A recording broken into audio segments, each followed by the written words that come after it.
Welcome to the Shameless Podcast, where I help Christian men kill shame, stand strong, and live on mission. I'm your host, Ken Freire, and I'm bringing you real stories, practical insights, and biblical truths that equip you to break free from your sin, shame, and live a life of purpose. Let's step out of the shadows together and into the light of Christ.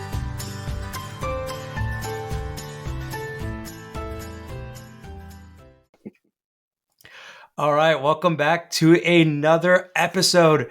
Today, we are going to be talking about shame's greatest enemy and the secret to recovery with Trevor Windsor.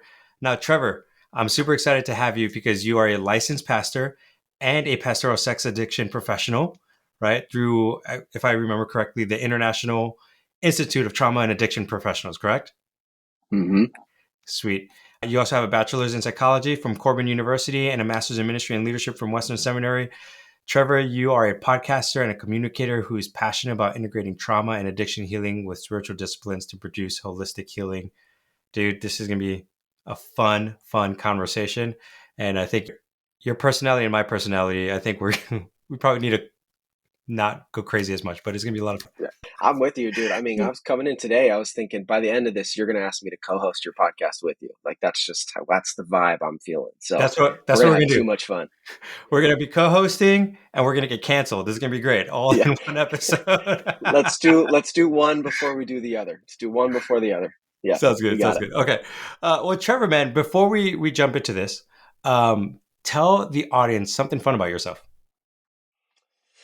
Oh gosh, man. Well, I'm a 7 on the Enneagram, so there's a lot of fun in my life. And so for any of those people who know the Enneagram, I think one of the fun things is I am an aspiring writer. I'm probably 30, 40 pages away from finishing a novel. And I've got in the chamber, I have a TV show that I want to write.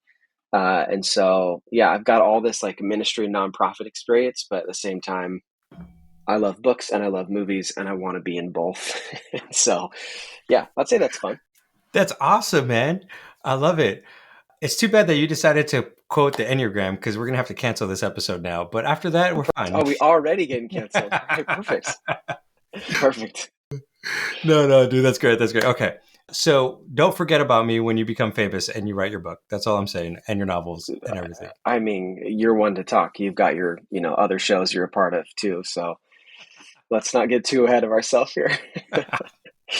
All right, Trevor, man, let's jump into it. Can you share a little bit about your story with lusted pornography? Yeah. So I think a pretty standard story. I think for people, I was exposed, I think around 10 or 11 years old to pornography. A close friend of mine was like, check out this cool thing on the internet. It was before like full-on porn was on the internet. It was just a lot of naked pictures. And obviously, first time you see that, your mind just explodes. And you don't even know what to do with any of that information. And I think that kind of, led to, we're going to get into a lot of stuff with shame, but it's like there was something in me that I knew it was wrong. I knew something about this wasn't normal. He showed it to me after his parents were asleep downstairs in the basement on a computer with the door shut. Like, the setting was clear. Around the same time, we were living in a neighborhood, and I remember back in the good old days when you let kids just kind of go out for hours and play in the cul-de-sac and then come back later. That's my childhood.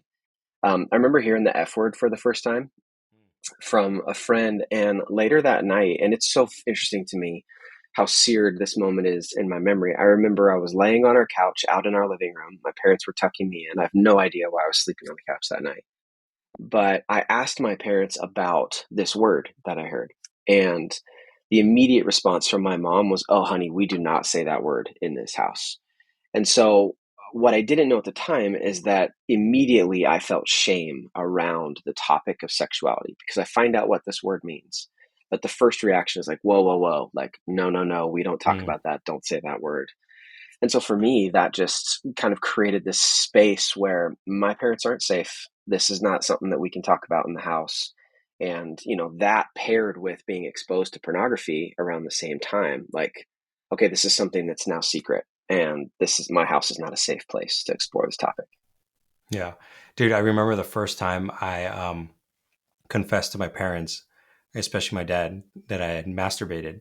And it was one of those things where it was just like, I did this thing. And, I'm like 13 or something like that. I don't even know. I don't Yep. have the words to articulate what happened. And Yeah. it was such an awkward moment for him that he was like, oh, it happens, tucks me into bed. And we've never talked about it. And I had that same feeling of like, okay, I guess I should Hmm. never bring this up. Like it's super quiet, right? So I know how that affected me, but how did that affect your life? Yeah, I think secrecy and shame are married together. I think that they're best friends. I think feeling that sense of shame, knowing it was wrong, and then seeing how negatively my parents reacted to it told me, like, okay, if I think about this, I have to keep it secret. Like, this isn't a safe place for me to talk about it. And I think that this just started my life of secrecy, which I think was fueled by shame, but I didn't realize that was the case. Um, I also got into this mindset, and I've heard a number of people say it this way that, and I believe the founder of Pure Desire Ministry, Dr. Ted Roberts, said it, that one of the, I don't know where all your listeners are at on the religious spectrum, but I come from a Christian background. So definitely heavy right and wrong, a lot of principles, a lot of this is how we do life. But there's this saying from Dr. Ted that the enemy or the devil inflicts everyone with the same disease and then convinces everyone they're the only one who struggles with it. And so for me, this like secrecy and shame led to a belief that I'm the only person that struggles with this, which means I can't really talk to anybody else about it. And if I do, I'm afraid I'm going to get the same reaction from my parents who love me more than anybody. But if that's how they respond, then how will a friend at school or a pastor or somebody else respond? And yeah, I think I didn't really know it then, but know it now that I didn't see anybody as safe. And so that meant that I needed to do this alone. And that is extremely challenging. Some aspects to kind of my life growing up that contributed is that my dad, who's been my hero my whole life, was Superman to me. I think I've seen him cry a total of, now he's getting older, he's a little softer, but growing up, I saw him maybe cry twice. And honestly, he just seemed like he didn't have any problems, any issues. And so for me, he was Superman. And Mm. the irony is that I needed Clark Kent, not Superman, as my dad. I needed to know that you had flaws and that you had challenges like I did and that I can come talk to you. I didn't get that vibe.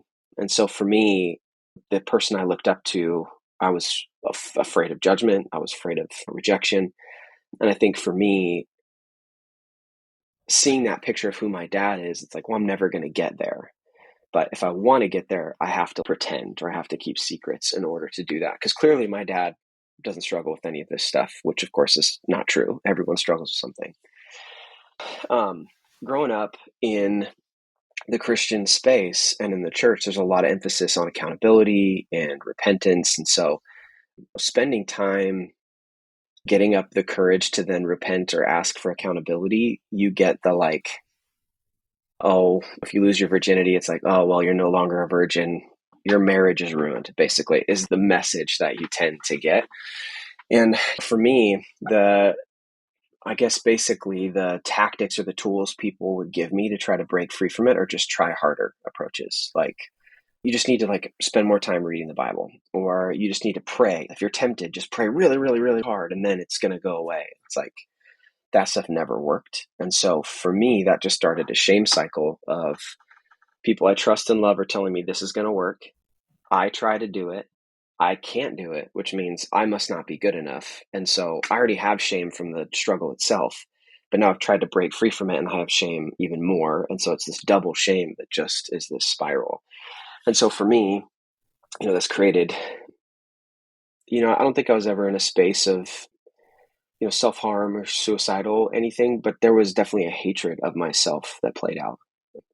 And that also led me to looking for acceptance in relationships where I'm sexually acting out in my dating relationships, and at the same time feeling tons of shame because I know that that's also that doesn't resonate with who I am or how I want to live my life. But because of the shame and the secrecy, it was a place I was being accepted and someone was seeing who I was. And so, there's also pleasure tied to it. And so it's obviously my brain's like, yeah, let's do more of that. And, again, to kind of wrap it all up, like I knew all this stuff was wrong, but I Yeah. was stuck and I didn't know what to do about it. Yeah. I think that's the hardest part for a lot of listeners and people who struggle with it is like they know that they shouldn't do it, but they've tried all these things and they're like very similar to what you were talking about, right? Like just try harder, just pray harder.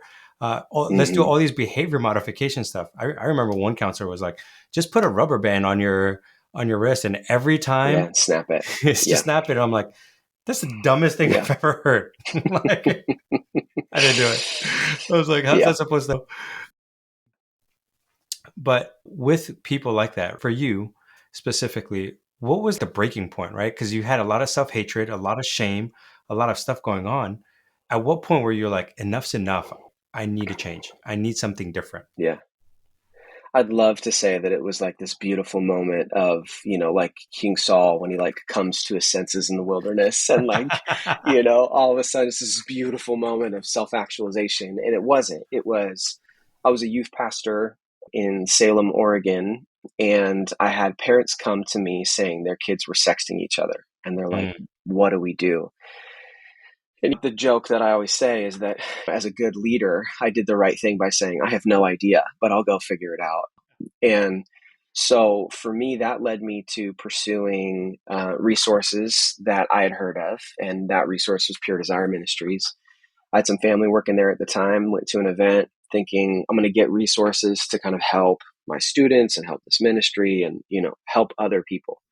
Of course, I know I'm struggling with this too, but, obviously I'm just in denial, and I think that that's what happens. I think shame and secrecy over time cements into just denial. Like I'm not even willing to admit this is an issue anymore.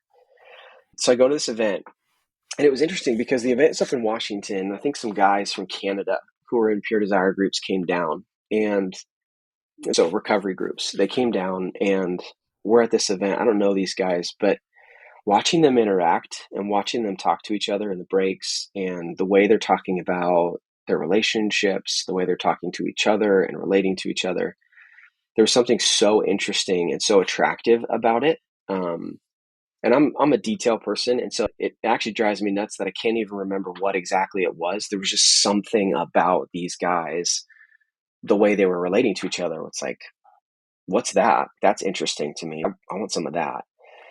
And I think it was at that event where I felt really clear, okay, I got to address this in my life. And so, praise the Lord for ministry budgets. I was able to buy just a bunch of stuff and bring it back to our church and start a recovery ministry. And it's funny, I would say, as a dad of two sons, there's a lot of power in a recovery journey starting to try to help someone else. I went mm. into that event thinking I'm going to get stuff to help other people.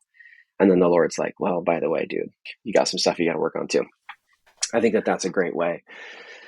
And so for me, that was a huge motivation for that. But yeah, coming home from that event, man, I just hit the ground running, started leading groups and started to see a ton. We'll get into some more of my story and how that played out, but started to see recovery in my own life, started to see the power of vulnerability, started to see the power of being open and honest. And yeah, man, started to see hope for the first time that this is actually something you can get better. Like, this isn't something you have to be stuck with for the rest of your life. So yeah, it was those two parents coming to me saying our kids are sexting each other that started my recovery journey 9 years ago. That's awesome, man. Talk to us a little bit about that hope because I think so many people want that hope, but they don't even know what it looks like. When you Yeah. started to see that hope, what did that look like for you that you're like, I could actually beat this?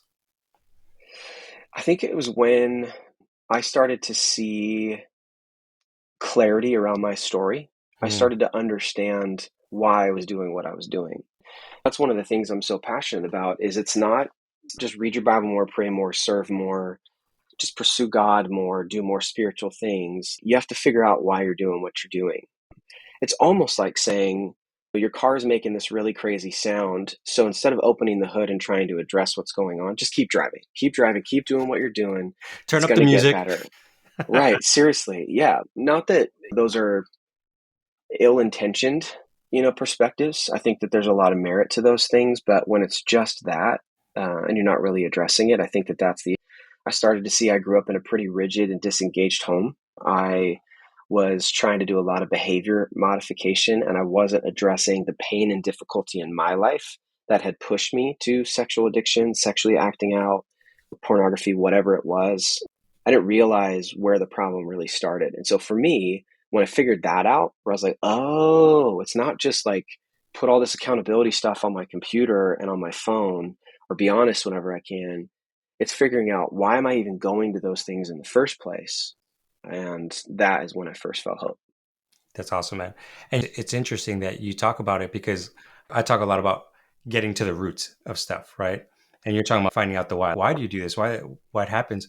And I found when you don't do that and you don't know the why, what tends to happen is that you get a general principle to solve it, like go pray, go read more, but then that leads to inadequate results. Not to say that none of that stuff doesn't work. It's you never actually found out the reason and how does prayer and how does the Bible and how does all this stuff actually work? Like, you even read the Bible, I'm like, Mm-hmm. well, what am I going to read? Leviticus? Like, that's not Yeah. right. Yeah. Right.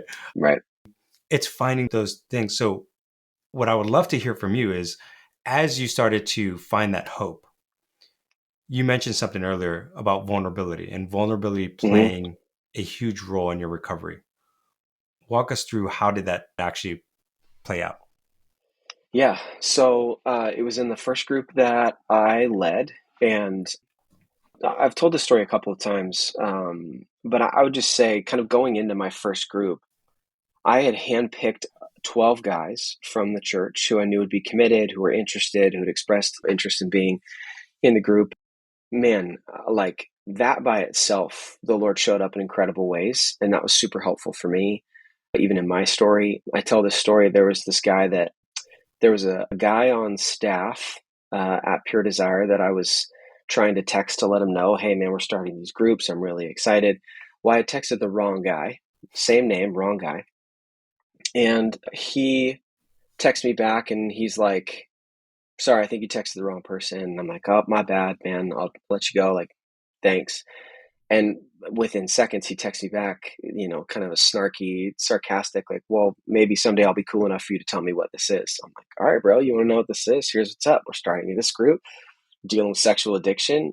Within 3 seconds, he texts me back. He's like, I'm in. It's been a problem for 25 years. Wow. And so it's like the Lord's like having me send an accidental text to the wrong person to get this guy into group. So it was crazy. And I would say even in that, even the openness of, hey man, we're starting a group, I think really invites people into that. But for me, that first group that I was in, it was a 6-week group that we were going through a video series, and we had decided that we're going to do our full disclosure, just share our whole story, each of us individually, one guy a week. And I had this one part of my story that I was taking to my grave. No one else was going to know about it.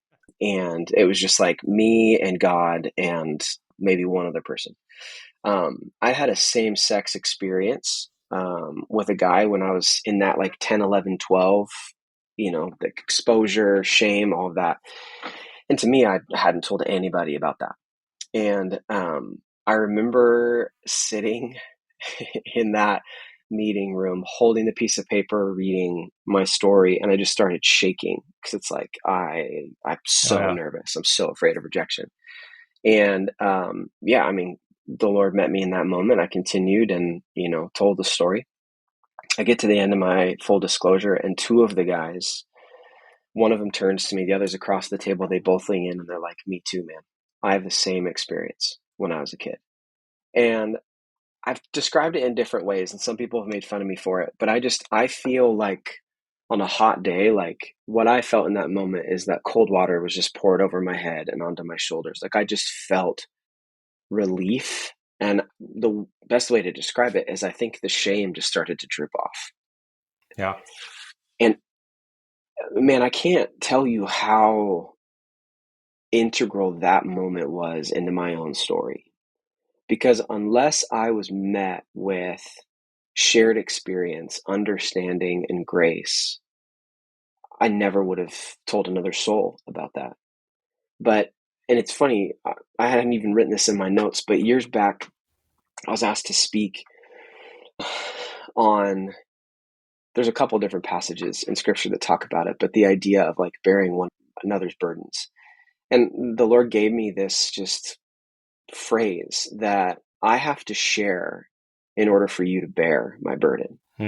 That's so good. It's just the share to bear. Like, and the idea that in that moment with those guys, if I didn't share that one piece of my story, I wouldn't have had a healing journey, because I would have been holding on to one pocket, one little sliver of my story. There was just too much shame. I couldn't trust anybody with it. But because, I think through the Lord's leading, I was able to be courageous in that moment. And reminder, like, courageous is doing the right thing even when you're afraid. Courage is not void of fear, it's full of it. I don't think that I would be where I'm at today if I hadn't have stepped out in courage to be vulnerable and then was met with grace and understanding. And I just think too, as I've continued in my own recovery journey, seeing that, like, listening to other people's vulnerability, their story, it brings so much clarity to my own. It's so much easier to see reality in someone else's story than your own. And so when someone's sharing, like, oh, when this happens and my kid pops off me and I get so upset, this is why I get so angry and this is why I go there. It's like, oh, dude, me too. Whoa. There's this Yeah. like self-discovery that can happen when you're listening to someone else share vulnerably. So yeah, for me, vulnerability, friends of mine, people close to me have said it's a superpower of mine.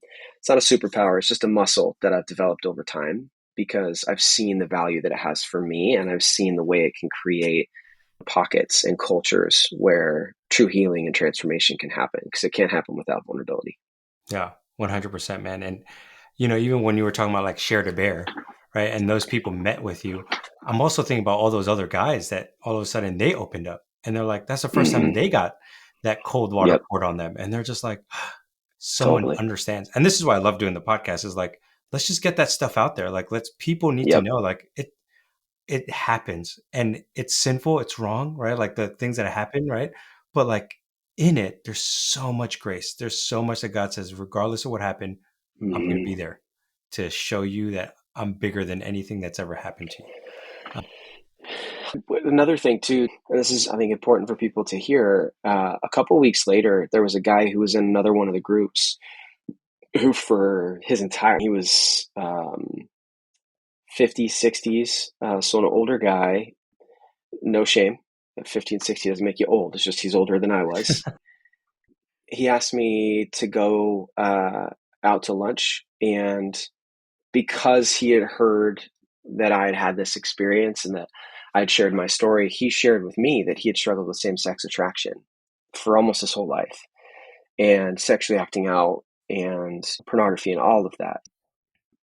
What I realized in that moment is, because those guys in my group responded so openly and with understanding to me, like, I had to do the same thing. And I've just realized how we respond to others people vulnerable is so important.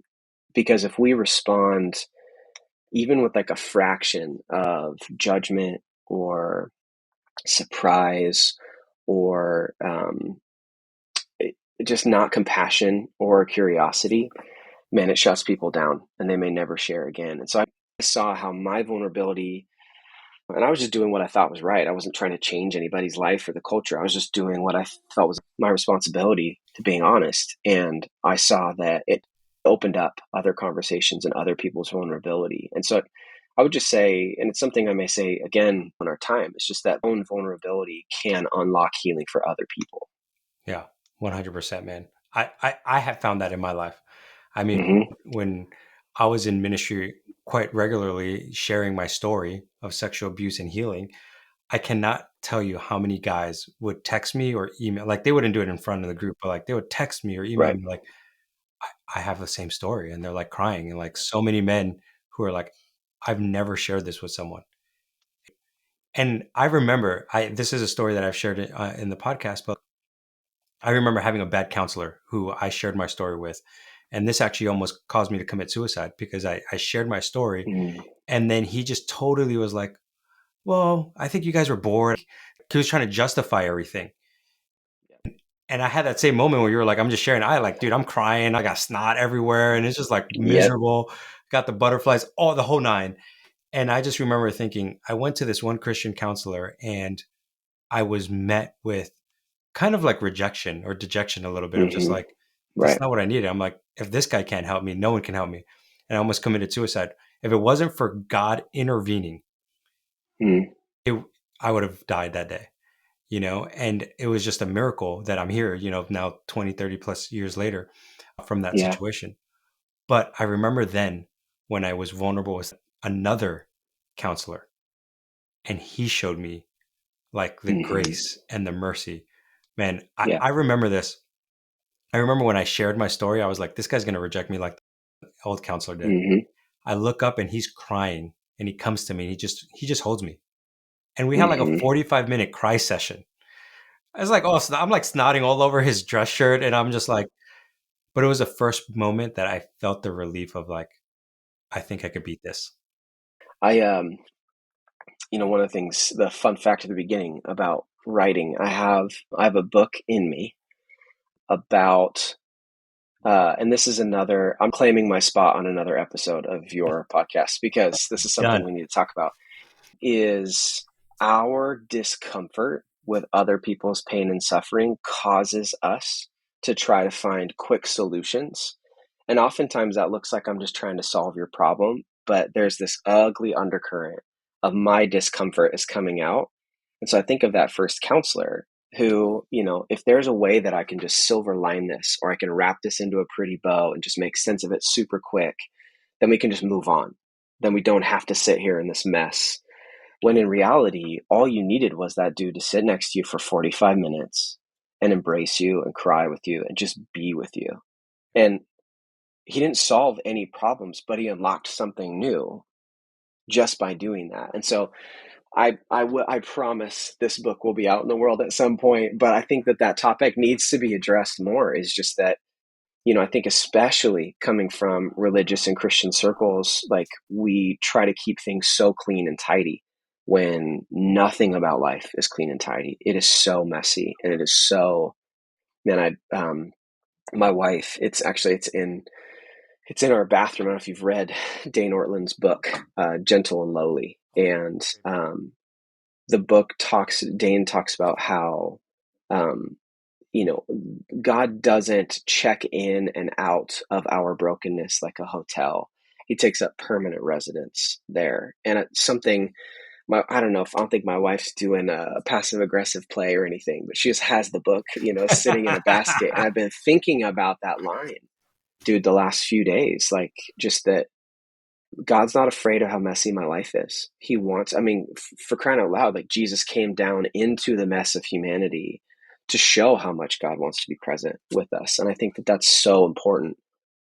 And we can't lose that. We can't lose the reality that life is messy and healing is messy. And if we want to help other people or be a part of that process, we're going to get it all over our hands. There's no way around it. Yeah, 100%, man. And that's where I love how you said it like, God's in it. He's in the mess and he wants us to come to him to like Yeah. heal and find recovery. But we tend to hold ourselves back. The picture I Yeah. always see is the prodigal son where the father is just running to him. Hmm. But like so many of us, we see God the Father running towards us, but we think he's going to run towards us with a fist or a hammer. Right? He's going to whip us. And he's Yeah. like, no, I'm running to Yeah. actually embrace you and support you and say, hey, I'm going to put a new robe on you. I'm going to put a new necklace. Like I'm going to Yeah. change you completely. Just let me come.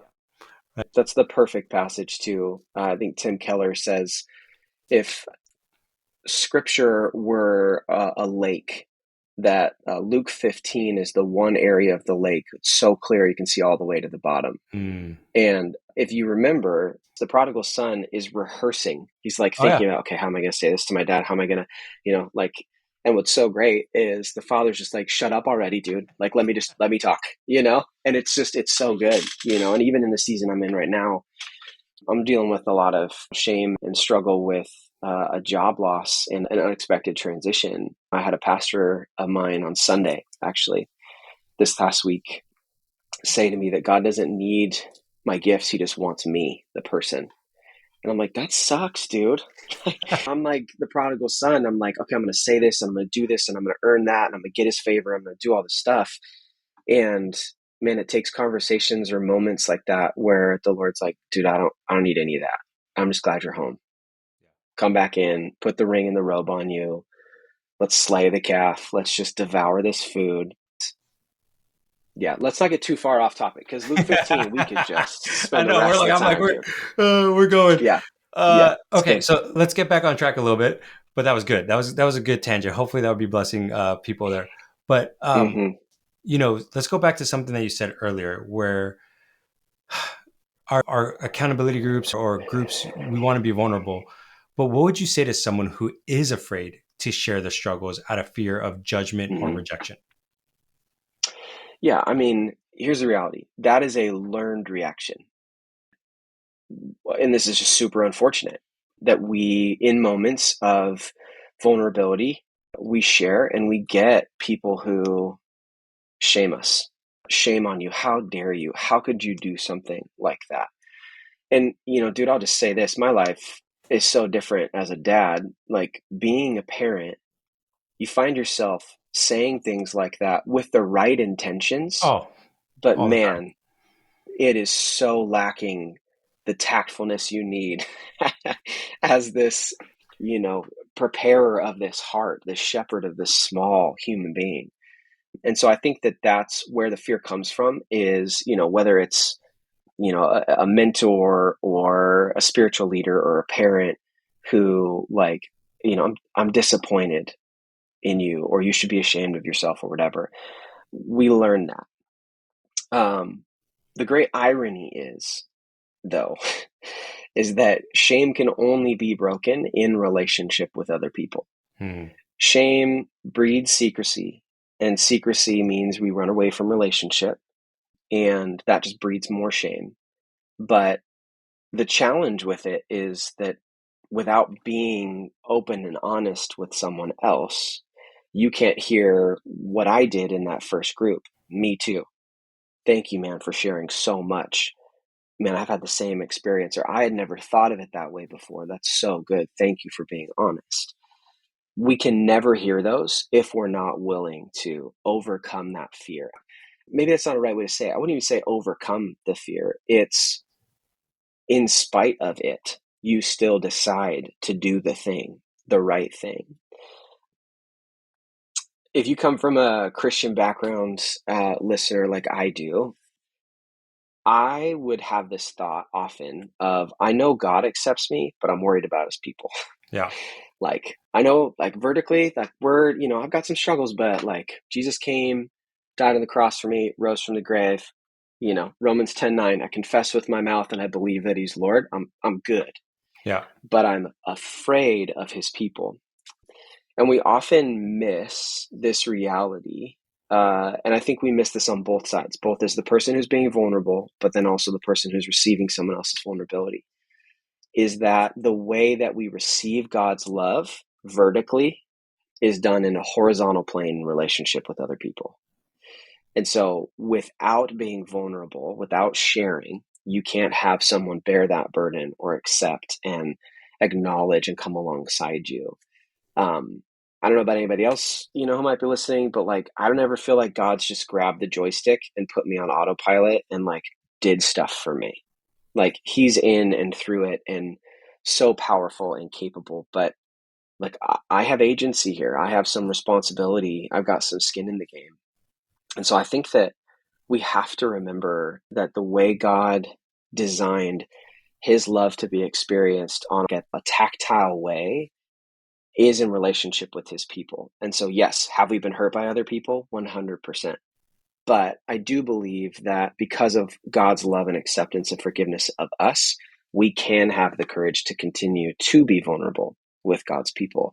And that's where we experience all of it. Yeah.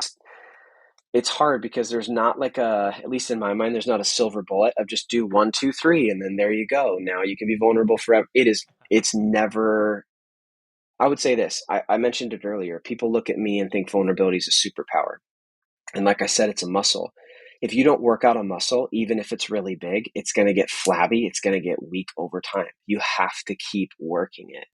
And yeah, I And think, in different areas of your life. no question. I've gotten so used to being vulnerable about my sexual past that it's like, okay, cool, that's easy. It's like habit now. But now let me go be vulnerable of a failure at work, or let me go be vulnerable to my Yeah. wife that I messed up on how I parented my kids. That's that's Hmm. different. We got to grow that Yeah. muscle all the time. Right. And I think too, just to kind of go back to what I had said toward the beginning, if you're on the other side where you're receiving someone's vulnerability, again, it makes our response so important. Like it's as if God is serving up on a plate for you. Here is an opportunity to be like me and to extend my love and acceptance to someone.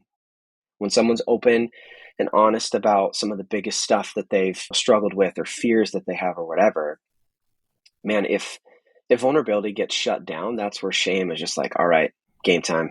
Like, I'm in it. Here we go. And it just takes control. And Yeah. so I think if you want to, I don't know if looking at shame like a whack-a-mole game makes sense, but if shame, which this is good, I'm going to run with this. If shame is the whack-a-mole game, then the club that you're holding in your hand is vulnerability. It's what keeps it away. It's what gets it out. It's what allows you to heal and move forward and succeed in life, truly. Yeah. I'm thinking that is a great analogy, by the way. I like it. Thank you. If Well, not, you could totally cut it. We can just move on. I liked it. I was like, oh yeah, yeah, I'm catching it. Well, maybe it's just you and I are like-minded that we're like, yeah, that's awesome. Yeah. Yeah. If Uh, you don't like that analogy, then, post a review, tell Ken he's doing a terrible job, and let's, move on. you could email me at Trevor. There you go. It's But good. I love how you said it. Like people can't see the expression of God's love without the people of God, right? And I thought about 1 John 4:12, where it says, "No one has ever seen God, but if we love one another," this is my favorite part Mm, about this passage. When I saw this, it like opened my eyes. God abides in us, and His love is perfected in us. Another yes, exactly translation right. says His love is complete in us. And it's like if you want to Hmm. see the full expression, the full completeness of God's love, you have to be vulnerable. Like you have to go do that. Um, okay, so for people, right? Let's get practical for some of them. Of like, oh my gosh, I need practical steps to embrace vulnerability. I get it. I need to be vulnerable. That's the Yeah. secret to finding victory and freedom. What would be some tips that you would give people when it comes to opening up? Yeah. I think the first thing that came to mind was start small, to not just be like, okay, bro, sit down. I've got a lot for you. And then just vomit, like 30 years of struggle and challenge and whatever. Like, maybe it's starting small is like you start to share a little bit on where you're leaning on this political cycle, who I'm going to vote for. Maybe that's a huge trigger, but something like that, or like a fear you've been experiencing, or a doubt that you have, or a challenge you're facing in parenting or in relationships or marriage, like something small. Don't bring out the bazooka and then blow the person away with just the whole chamber. Ease into it. I think with that though, finding one, two, maybe like a max of three people that are trusted, that you love, that you have good relationship with and feel safe to you, and invite them into that. Ask them if they'd be willing to be people who you can share openly and honestly with. There's this idea floating around. I've heard Matt Chandler, who's the pastor at the Village Church in Texas, talking about something called the King's Table. And it's finding people who you do life with, who you see multiple times a week, who you meet on a regular basis and are sharing about your life. And everyone has the ability and the permission to just blow you up if you're messing it. Like, if you say something about your wife and it's off, then one of those people can just be like, dude, that's not cool. Back it up. Let's talk about that for a minute. Yeah, It's basically like opening your vest and inviting people in to see what's going on. I think start small, pick a few people. And then honestly, it seems so silly, but I've seen so much power in this. It's just asking permission. Can I share something vulnerably with you? And I'll tell you why that has been meaningful and powerful in my experience. If I just am sitting down, Ken, you and I are, new friends. If we go and are having coffee, which we never would because we live too far away, but if we were grabbing coffee and I was just like, Ken, I'm having an affair, and I just throw it on the table and it is just this big, messy, smelly thing that you weren't prepared for. I can't expect you to respond super well. Doesn't matter how trained you are, doesn't matter how many conversations like that you've had. It puts you on a back pedal. But if we sit down, we get our coffee, or let's be honest, if we get our cocktails, because that's probably where this conversation would be happening. And mine would be an old fashioned with Wild Turkey 101. Anyways, we're sitting down and I say, can I share something vulnerable with you? Can I be honest with you about something? What that does is it sets kind of an emotional stage for you where that kind of almost diffuses any bomb before it could go off, or like sets you in a posture of like, okay, this could be big. All right, get ready. Okay, I can Yeah. respond well. I can do this. And here's what's great is if the person you're with says, no, actually, I don't want you to, then great. They don't need to be a safe person that you spend time with. But if they say, yeah, man, absolutely, go for it, and you share it, I've just seen a lot of fruit come from that, that it allows the person to mentally prepare and get into that headspace. It shows that it's important and serious to you.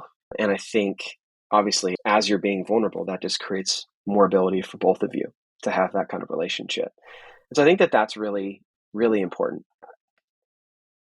The last thing I'd say, and I've said this already a couple of times, but the only way to get comfortable or better at vulnerability is to be vulnerable.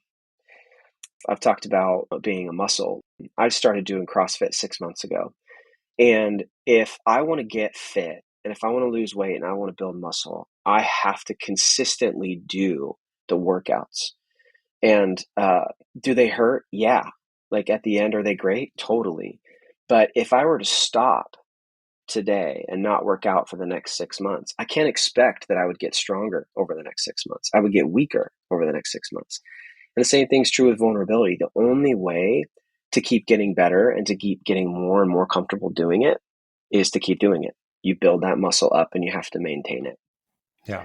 And I think one of the cool benefits, I'll end with this, the cool benefits about vulnerability is the more vulnerable you are, the more vulnerability it breeds around you. You'll see, I promise you, the more vulnerable you are, you will see people around you start to open up and share stuff. I was telling a mentor of mine just yesterday, one of the things I hear more often from people than I can even count is, I can't believe I just told you that. I hear that all the time. It's not because I've got this shovel and I'm just digging for gold. I am just a vulnerable person that tends to share openly about my experience. I'm not really afraid anymore of judgment. Now, it depends on who it is, but I can be pretty open and honest with people. And that openness, that honesty tends to get people in that same space, whether they intended to or not. Now, again, if someone says, I can't believe I just told you that, please don't tell anyone. Protect confidentiality. That's super important. But at the same time, you will see people start to share openly because you doing it gives them permission to do it. And you responding well when they're vulnerable back to you, it grows like weeds. It just cannot stop once it's there. Yeah. I love that, man. And you're totally right. Like I think about all the people that are around me, they just start sharing stuff. But that's because I've opened it up of like, here, here's where I'm at. Here's what Yeah. I'm Yep. struggling with from Yep. little You're things to big characterized things. by it. Yeah. Yep. But then I love how you said that you're also a safe person because if it's confidential, you're keeping it to the grave. No one knows Totally. the other person's secret. You're a great sounding board for that person. I love it, man. Trevor, as we wrap up, you've been given a lot of great thoughts here. And we've been talking a lot about vulnerability within accountability, like an accountability group, being in person. There are certain times that vulnerability isn't enough. So let's just quickly run through. Before the show, we talked about vulnerability versus therapy. And there are times that we do need to address going to just talking to Yeah. your friends may not be the best time. What advice would you give for someone who just is like, I feel stuck, but despite seeing a therapist, you know that they need it, but they also need vulnerability. Yeah. I mean, my first thought was like, well, if you have a therapist, ask them their opinion. They're a great resource for that. Just like, hey, therapist, what should I do? But I mean, even as I was reading the question, man, I think that if you're seeing a therapist and you feel stuck, to me, that says you are not being honest in these different areas of your life, that you're not practicing vulnerability. The way I've thought about this is like, you pay a therapist to be this third party, or your insurance, Lord willing, pays this therapist to listen to you, to help you. They come alongside, zero judgment for you. It's because they're not invested in your life other than as your therapist. Where your Yeah. friends, your spouse, your family, they are. There's fear that, well, I can't pay these people to not respond negatively. But I think that that's, again, here's my experience. When I am not being honest and vulnerable in my community, with my friends, with my spouse, with my family, to me, that makes me feel like I'm walking on eggshells and makes me uncomfortable and makes me nervous and honestly makes me not fun at all to be around. And that discomfort, what's funny is it feels like that discomfort is actually fear of being vulnerable, and it's not. It's the discomfort of not being vulnerable. It's the Mm, fear of, like, what do I have to say here to keep the secret or the facade up? Or like, it's this inner like dissonance you're feeling between reality and what other people know. And the only way to break free of that is to let people in and show them what's up. You have to. And so, yeah, if that's where you're at, if you have a therapist, you've been doing the work, you can't seem to break free, my question is, who are you not telling or being honest with that you should be? Because I think once honesty and vulnerability happens, it feels like a weighted vest comes off and you walk around lighter. Doesn't mean there aren't consequences to that vulnerability or difficulty or challenge. Facing difficulty or challenge when you're, 100 pounds lighter is a whole lot easier than continuing to dig yourself deeper and deeper, putting more and more shame on yourself and hoping to God you don't get caught. That's a miserable existence. yeah. And I've had those situations where I'm like, I'm going to be vulnerable and it's going to be good, but it's also going to be really hard because now there's consequences to what I just shared. Right. Yep. But what I have found is that God's grace has been there for me, and I've came out a better person, more lighter, more freer, more full of joy. Mm-hmm. It just changes the dynamic because we're not hiding things. Every time I've counseled guys, one question I ask is like, you just shared this story. Is there anything else that you're afraid to share that like Mm-hmm. now's the moment that you would want to, you know? Because what can happen is that you share part of your story and you're like, oh, I feel a little bit of freedom. But there's always this little thing.